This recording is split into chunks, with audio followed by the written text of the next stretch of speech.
Hey, welcome back everybody. I want to share 5 actionable tips that you can easily implement within Photoshop to optimize your workflow.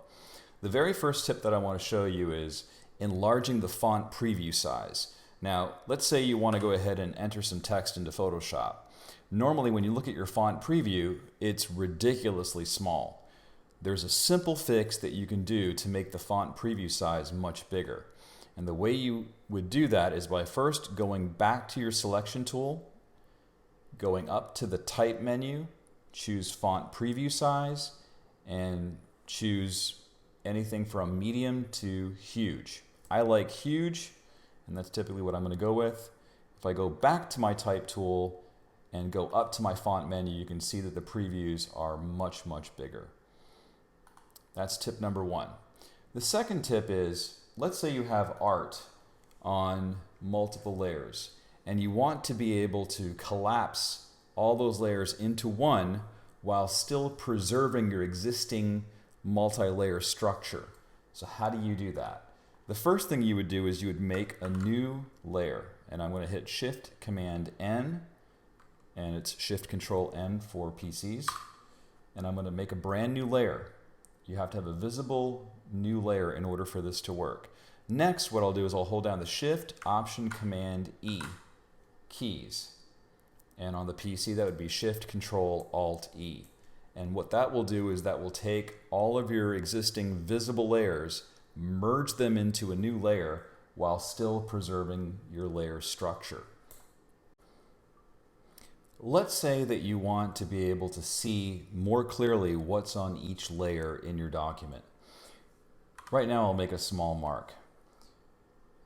If I add a small mark to my canvas here, it's going to almost appear invisible when I look at it in my layers panel. To change that, what I can do is I can go up to the hamburger menu and I can choose panel options, and I can change the size of my thumbnail, but I also want to go ahead and toggle on layer bounds.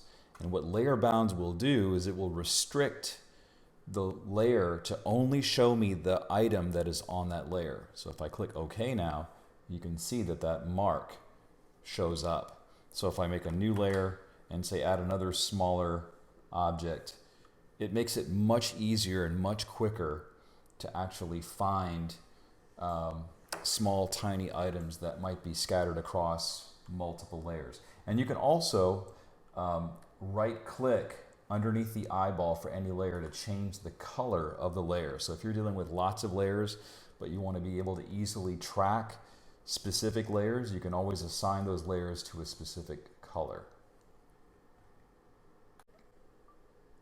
One command that I use on a regular basis is to delete hidden layers. If I'm trying to clean up my Photoshop file, I typically don't care about the layers that are no longer visible.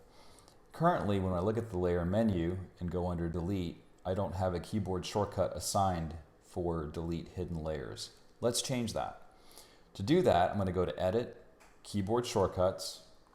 I'm going to navigate down to my layer menu and scroll down until you see delete hidden layers, and you will click to the right of that menu command and you can now assign it. So I'm going to assign it as Command 1.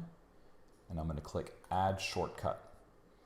And so now, once I click OK, I can use that Command 1 shortcut to delete those hidden layers. That's a really useful keyboard shortcut to have in your arsenal.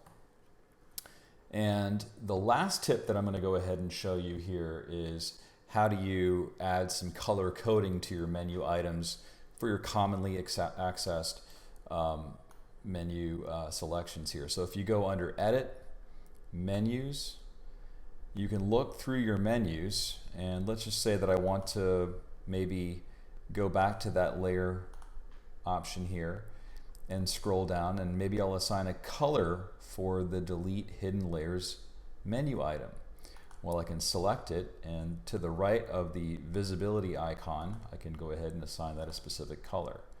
Make that red. I can click OK. Now if I go back up to delete, you can see that there's a red bar around hidden layers.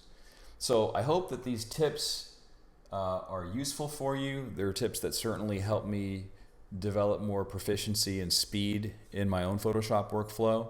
Let me know what some of your favorite Photoshop tips and techniques are. Share them with me in the comments below. Did you like the video? If you found it to be of use, I'd appreciate a thumbs up. And please tell a friend. And as always, I appreciate you watching, and I want to thank you again for your support. I'll see you in the next video.